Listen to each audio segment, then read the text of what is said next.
ม่มานเพิ่นอยากกินหนึ่งป่าเอ้าเบานี่ก็จัดให้ตลอดละบ่ได้เคยคัดขั้นตอนแรกก็ตำกระเทียมให้แรก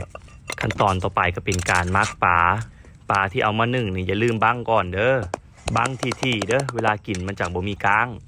เครื่องหอมที่ใส่กับสิมีหัวสิไข่ใบมะกรูดกับกระเทียมเด้อปรุงรสด้วยเกลืออย่าใส่หลายเด้อเดี๋ยวมันเค็มเพิ่มความนัวด้วยชูรส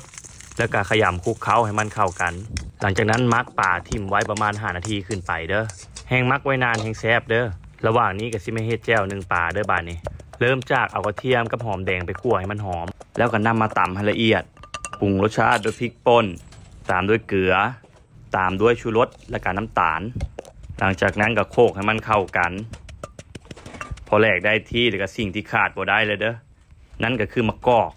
เพิ่มความหอมกับความเปรี้ยวให้แจ่วของเฮาใส่ต้นหอมลงไปเพิ่มสีสันกับความหอมอีกรอบนึงปรุงรสด้วยน้ำปลา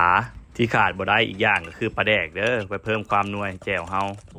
เป็นอันเสร็จขั้นตอนในการตำแจ่วหนึ่งปลาเด้อต่อไปก็มาถึงขั้นตอนในการนึ่งปลา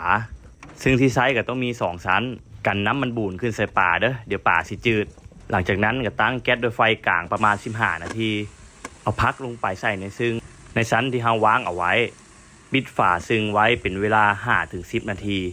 เป็นอันจบขั้นตอนถือใจแม่มานเพิ่นละหอมหุ้ยปลานี่เสอะถ้าติดตามเด้อ EP หน้าสิเฮ็ดหยังให้เพิ่นกิน